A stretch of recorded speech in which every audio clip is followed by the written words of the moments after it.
Namaskar, I am Engineer P.K. Tiwari.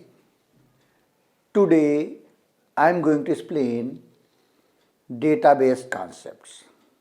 In previous videos I have explained some parts of database concepts. Today I am going to explain data models, types of data models. तो देखिए, हमने पिछले video में बताया था types of data models के बारे में, तो उनके नेम्स सिर्फ बताए थे। आज हमने उनके बारे में बताया है। जो तीन होते हैं data models, record based data models, हमने बताया था उस दिन कि डेटा मॉडल्स कौन कितने टाइप के होते हैं। तीन तरीके के होते हैं। एक होता ऑब्जेक्ट बेस्ड डेटा मॉडल, एक होता रिकॉर्ड बेस्ड डेटा मॉडल, एक होता है फिजिकल डेटा मॉडल। तो जो रिकॉर्ड बेस्ड डेटा मॉडल है उसके जो पार्ट्स हैं जिनको हमें पढ़ना था उसको हमने बताया है। तो देखिए क्या है टाइप्स ऑफ डेटा मॉडल्स में। जो रिकॉर्ड बेस्ड डेटा मॉडल है उसके टाइप्स में क्या है, hierarchical data model. In hierarchical data model records are organized as trees rather than graphs. Trees में क्या होता है, जैसे फैमिली ट्री होती है, फोर फादर, फिर ग्रैंडफादर, फिर फादर, अंकल, ताऊ, फिर कजिन्स। तो ट्री हमारी क्या होती है, बढ़ती जाती है। उसी तरीके से ये मॉडल है जिसको बोलते हैं हायरार्किकल डेटा मॉडल। तो इसमें क्या होता है, in hierarchical data model records are organized as trees rather than graphs. That is hierarchical data model represent hierarchy of parent and child data segments. It is represented by an upside down tree. एक tree type में होता है, जैसे root, फिर branches, सब branches, सब branches, सब branches, last में लीव्स। तो वही कॉन्सेप्ट इसका है। तो अब इसके एडवांटेजेस क्या हैं? It is simple in operation and in concepts. Second, it promotes data sharing. Third, parent child relationship promotes data integrity. Fourth, it is efficient and can be naturally mapped for one to m. One to m means one to many relationships, एक से ज़्यादा, तभी tree बनेगी। अब limitations क्या है इसकी? It is suitable for hierarchical relationships only, otherwise it is inflexible for non-hierarchical relationships mapping. Second, its implementation is complex and difficult since it is done using pointers from parent to their children, which requires extra memory space. Next, dependency on parent node, which is the root node, and its deletion can cause deletion of all child nodes and in turn the entire model. Last, changes in the structure required changes in all the applications. So these are limitations of hierarchical data model. Second, network data model. Network data model में क्या होता है? The network data model is a database model conceived as a flexible way of representing objects and their relationships. It consists of a collection of records connected to one another through links or pointers. Advantages क्या है इसकी? It can handle more relationship types, that is M to M means many to many, multi-parent relationships. Second, data access is easy and flexible. Third, it includes DDL means data definition language, as well as DML means data manipulation language, यानी data definition language और data manipulation language भी इसमें include होती है। Fourth, it promotes better data integrity. अब इसकी limitations क्या हैं? System is quite complicated in structure since there are several links which also limit efficiency. Next limitation क्या है? Structural changes require changes to be made in all application programs. Next, a high level language interface is required to interact with the database. एक high level language चाहिए होती है उसको interact करने के लिए डेटाबेस को। Last, extra memory is consumed for holding links और पॉइंटर्स। अब थर्ड है हमारा रिलेशनल डेटा मॉडल, जिसको हमें आगे पढ़ना है। इसी के बेस पे हमारा एसक्यूएल है, स्ट्रक्चर्ड क्वेरी लैंग्वेज है। तो यही डेटा मॉडल हमें पढ़ना है आगे। तो क्या है relational data model? The most popular data model is DBMS is the relational data model. It is a more scientific and stable model than hierarchical और network model, since there are no pointers involved with the records, and in case of any fault or error, these pointers may result in inconsistency among the records and lead to reduced data integrity. In this model, data is organized in two-dimensional tables called relations. The tables or relations are related to each other.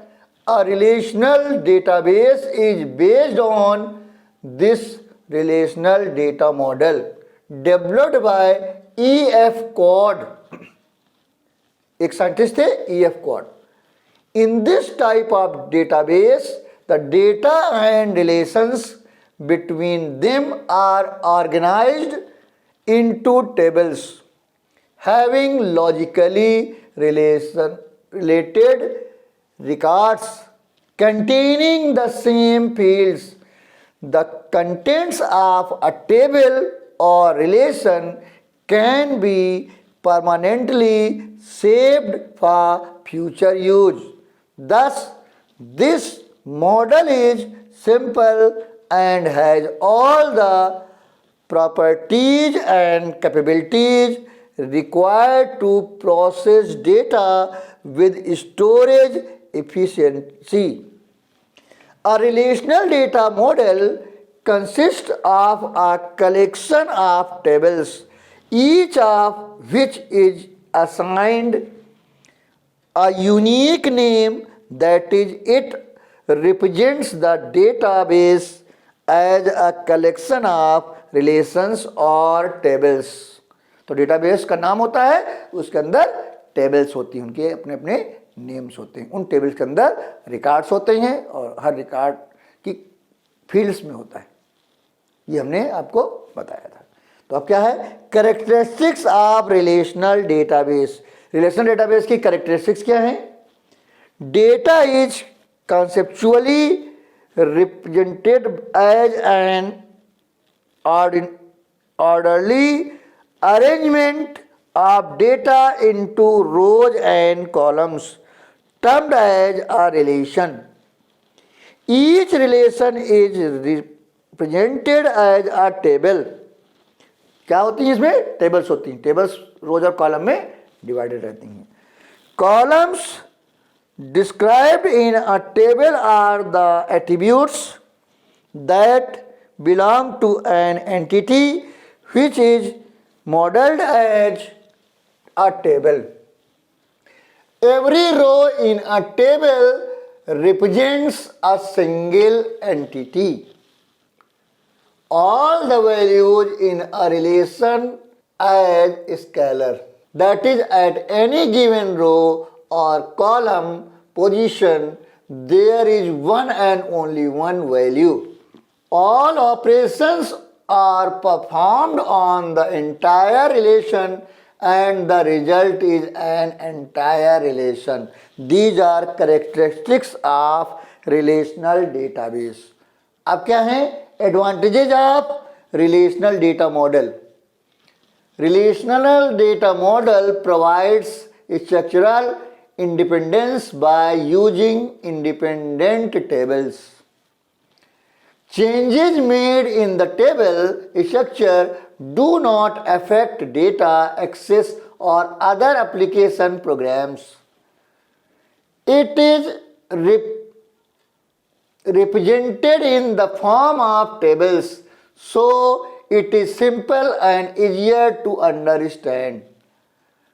Tabular view also provides easier database design, use, implementation and management.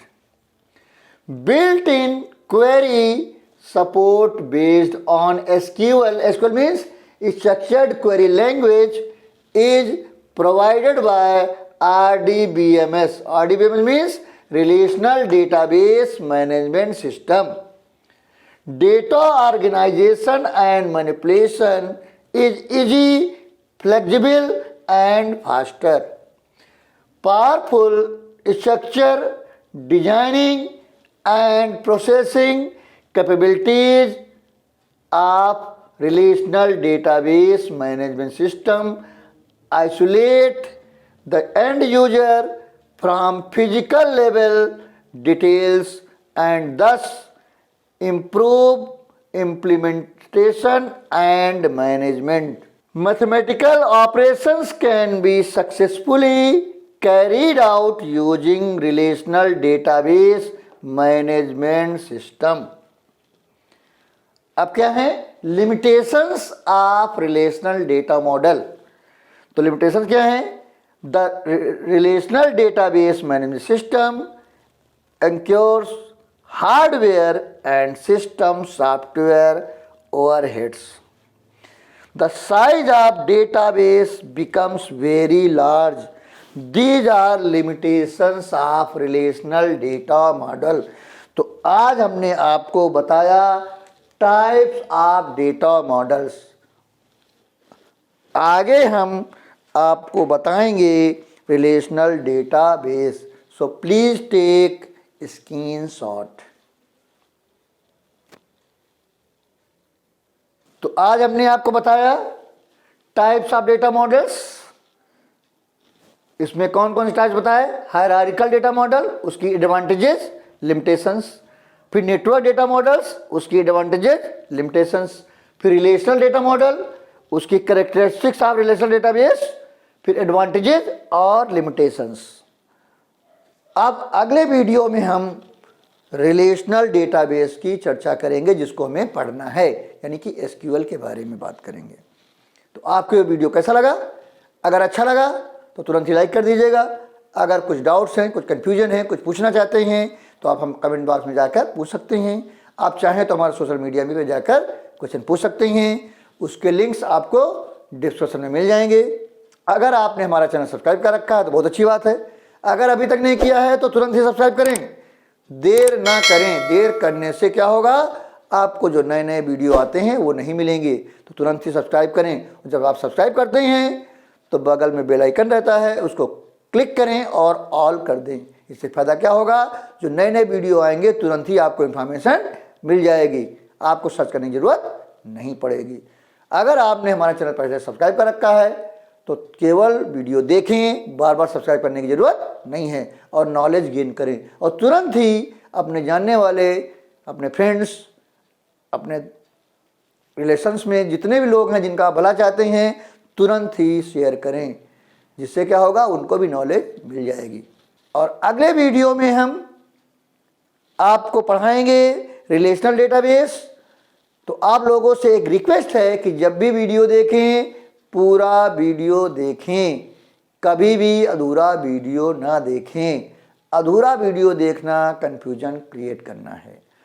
और अगर कोई chapter parts में है, जैसे ये chapter parts में है, इसके कई पार्ट्स होंगे, तो आप पार्ट 1, पार्ट 2, पार्ट 3 करके देखें, जिससे कंफ्यूजन ना हो।